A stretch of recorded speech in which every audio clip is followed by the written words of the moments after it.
បាទសូមស្វាគមន៍អ្នកទាំងអស់គ្នាមកកាន់ Channel រៀន IT សាជាថ្មីម្ដងទៀតបាទថ្ងៃនេះខ្ញុំជីកបន្តិចបាទអូខេឥឡូវខ្ញុំបានមើលព័ត៌មានថ្មីនៅដែលតាក់ទងជាមួយនឹងការអាប់ដេតនេះនៅថ្ងៃទី10 December 2019នៅ December ឥឡូវថ្ងៃទីប៉ុន្មាន10 November ហើយឥឡូវយើងជិតដល់ December ហើយណានេះជិតដល់ December ហើយអញ្ចឹងថ្ងៃទី10នេះថ្ងៃទី10 December ហ្នឹងត្រូវនឹងថ្ងៃចាក់អង្គារហ្នឹងថ្ងៃនេះថ្ងៃអង្គារហ្នឹងគេនឹងអាប់ដេតនេះ we are updating our team of service on ថ្ងៃទី10នេះឃើញទេអញ្ចឹងនេះជាភាសាអង់គ្លេសទាំងអស់អញ្ចឹងណាយើងពិបាកដែរព្រោះវាច្រើនដែរបាទអ្នកទាំងអស់គ្នាបើសិនតែខ្ញុំអានអោយក៏យូរដែរខ្ញុំនឹងដាក់ link ពីក្រោមវីដេអូនឹងច្រើនណាស់ហ្នឹងអូខេឥឡូវយើងអាចប្រែជាខ្មែរអោយមកនេះអ្នកទាំងអស់គ្នាអាចប្រែជាខ្មែរបាននៅក្រៅមកស្ដាប់លើនឹងយក translate ទៅខ្មែរមកអញ្ចឹងអត្ថបទទាំងអស់ហ្នឹងវានឹងប្រែជាខ្មែរយើងណាអ្នកទាំងអស់គ្នាឃើញទេអញ្ចឹងអានេះគឺយើងកំពុងធ្វើបច្ចុប្បន្នភាពណាអាប់ដេតនៅថ្ងៃទី10ខែធ្នូឆ្នាំ2019ខាងមុខនេះអញ្ចឹងYouTube នឹងអាប់ដេតតើវាអាប់ដេតអីខ្លះនៅថ្ងៃទី10ខែធ្នូនេះតើវាអាប់ដេតអីខ្លះអញ្ចឹងយើងមើលហើយនេះគឺការស្វាគមន៍របស់គេហើយមួយទៀតខ្ញុំអត់បានអានទាំងអស់ទេខ្ញុំនឹងដាក់ link នៅពីក្រោមវីដេអូរបស់ខ្ញុំដើម្បីឲ្យអ្នកទាំងអស់នៅក្នុង description ណាដើម្បីអ្នកទាំងអស់គ្នាអាចមើលដល់ខ្លួនឯងព្រោះខ្ញុំអាននៅច្រើនណាស់ណាច្រើនមែនទេអ្នកទាំងអស់គ្នាមើលច្រើនមែនទេបាទនេះច្រើនណាហ្នឹងច្រើនណាហ្នឹងអញ្ចឹងខ្ញុំបាក់នឹងការអានអញ្ចឹងខ្ញុំអានចំណុចត្រួសចុះកន្លែងនេះតើអ្នកណាអាចប្រើសេវាកម្មនេះហ្នឹងនេះគេយល់តើអ្នកណាអាចប្រើសេវាកម្មនេះចឹង detail របស់គេមកហើយមួយទៀតការប្រើប្រាស់សេវាកម្មរបស់នេះតែយើងប្រើប្រាស់សេវាកម្ម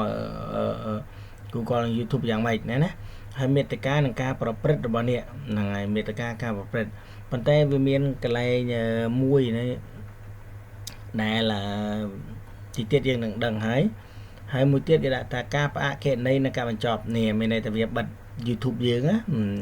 ហើយនេះតើវាមានលក្ខណៈអីខ្លះចាំឲ្យ detail ទាំងអស់តែម្ដងមក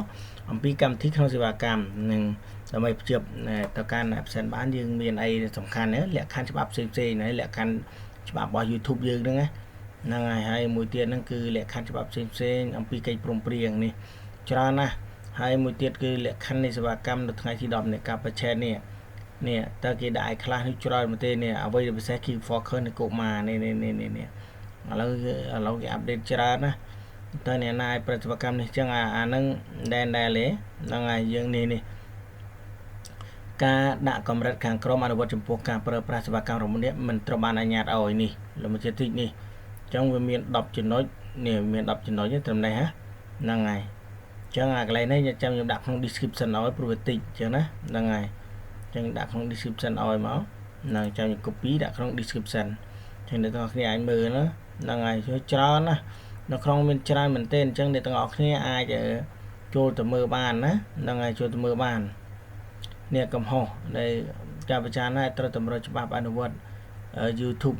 ហើយសេចច្បាប់របស់វាណាអ្នកទាំងអស់គ្នាហ្នឹងច្រើនមែនទេបាទអញ្ចឹងវីដេអូនេះមានតែប៉ុណ្ណឹងខ្ញុំគ្រាន់តែបង្ហាញអ្នកទាំងអស់គ្នាអំពីរបៀបឲ្យដឹងថា YouTube នឹងអាប់ដេតនៅថ្ងៃទី10ខែធ្នូឆ្នាំ2019លើចំណុចសំខាន់ដែលគេចង់និយាយគឺទី1គឺ title ដែលតាក់ទងជាមួយនឹង kit បាទខ្ញុំបានអានរួចហើយគឺខ្ញុំសង្ខេបឲ្យចុះ title ដែលតាក់ទងជាមួយនឹង kit គេឲ្យយើងអាប់ដេតរហូតដល់ខែមករានៅខែមករាខែ1អញ្ចឹងខែធ្នូនេះគេរៀបចំហើយខែធ្នូនេះគឺគេរៀបចំហើយអញ្ចឹងខែ1គេនឹងរៀបនិយាយទៅគេចាត់ធានការតែម្ដងមុនដំបូងគេប្រកាសរហូតដល់ខែ1អញ្ចឹងណាថ្ងៃទីដល់ខែ12សំទោសវាត្រង់ខែ12ខែក្រោយហ្នឹងហើយនឹងថ្ងៃទី1ខែ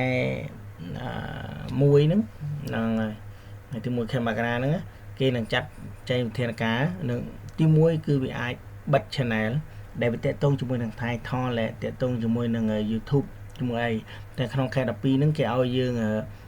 អាចលុប title អាចលុបវីដេអូដែលតាក់ទងជាមួយ kit នេះអាចលុបចោលអស់ហ្នឹងហើយអាចលុបចោលដើម្បីកុំឲ្យប៉ះពាល់ទៅលើហើយវីដេអូរបស់យើងអញ្ចឹងណាហ្នឹងហើយកុំឲ្យតាក់ទងលើ channel របស់យើងអញ្ចឹងថ្ងៃនេះខ្ញុំក៏បង្ហាញដល់ទាំងអស់គ្នាអំពីការអាប់ដេតនៅថ្ងៃទី10ខែធ្នូ2019 ដើម្បីអ្នកទាំងអស់គ្នាបានដឹងអញ្ចឹងខ្ញុំខ្ជិលអានវាច្រើនពេកអញ្ចឹងខ្ញុំមិនអ្នកទាំងអស់គ្នានឹងអាចទទួលបានព័ត៌មានថ្មីនេះពី YouTube អូខេអរគុណជួបជាមួយខ្ញុំវីដេអូក្រោយបាយ